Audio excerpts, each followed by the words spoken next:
I sometimes get confused as to what is real. And I don't think I'm alone in that. And I don't think, I mean, there are obvious examples of how we all get confused. That I've seen so many people pushing these memes about the sort of the Democrat Party memes of, wow, the stock market is way, way up. And aren't you better off than you were 4 years ago? It's like, I don't actually own any stocks. And no, I'm not particularly better off.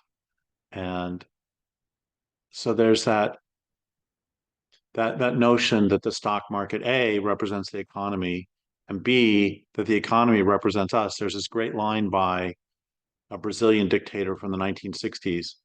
The economy is doing very well. The people, not so well. And then even more, there's the notion that what the economy is,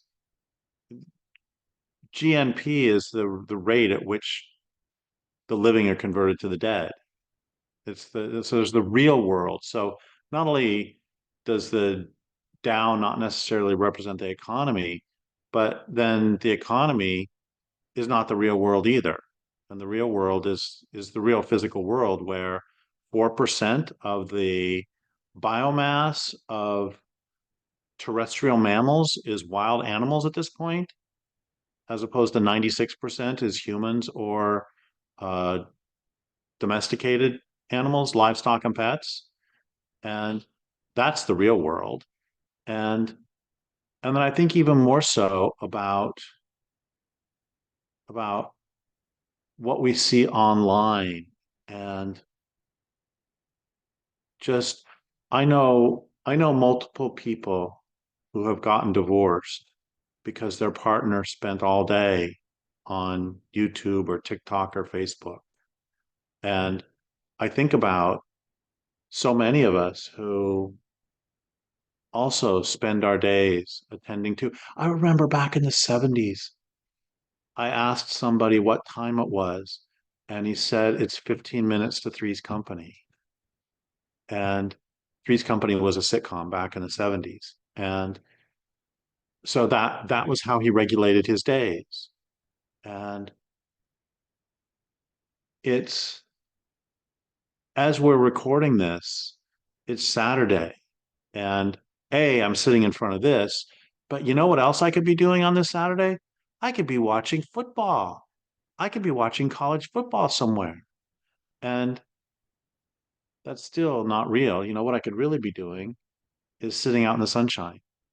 And uh, we, Lewis Mumford talked about how he called them authoritarian techniques. A technique was that combination of technology and society, how technology and society interact, and technology influences society, which then influences technology. And he talked about democratic and authoritarian and how some lead to authoritarian power structures. And that's true. But another part of why he called them authoritarian is because they actually end up in charge. And we've discussed this before with are cities designed for human beings or for cars? Is the economy designed for human beings or for corporations or for the fossil fuel industry or for energy in general? I'm not letting wind and solar off the hook for this either. Are they, what is the economy for? What is the whole social system for? And it's really clear that the techniques are leading, that the technologies are leading. And it's even true, it's especially true, I think especially true with how much how much the internet has affected our interpersonal lives, has affected our political system. When you have Facebook determining what people do and don't get to talk about, and determining, or it's not even that. It's not even Facebook determining what we get to talk about, but it's Facebook being the medium by which we talk about it. And that, I read a couple years ago that Amazon alone sells more than 50%, I think it's more than 50% of the books that are sold in the United States. And when you have one company covering the distribution of such an important form of discourse, what does that mean for our ability, for the degree to which a society is authoritarian or democratic? And what does it mean? There's a great line by Henry Adams who said that the press is the hired agent of a moneyed system set up for no other reason than to tell lies where the interests are concerned. And I talked to Robert McChesney about that line 25 years ago, and that line was written more than 100 years ago.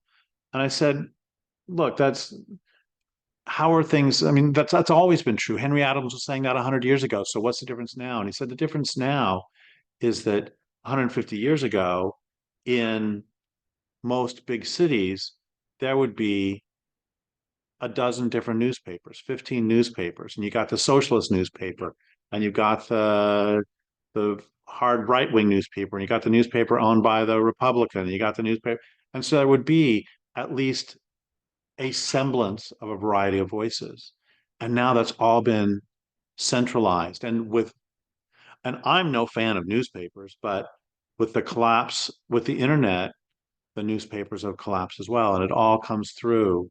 And a great example of this is there's one company, Cloudflare, that protects uh, websites from DDoSs, from uh, attacks by hackers to shut them down. And without that protection, there a website can almost it's very, very difficult for a website to stay up.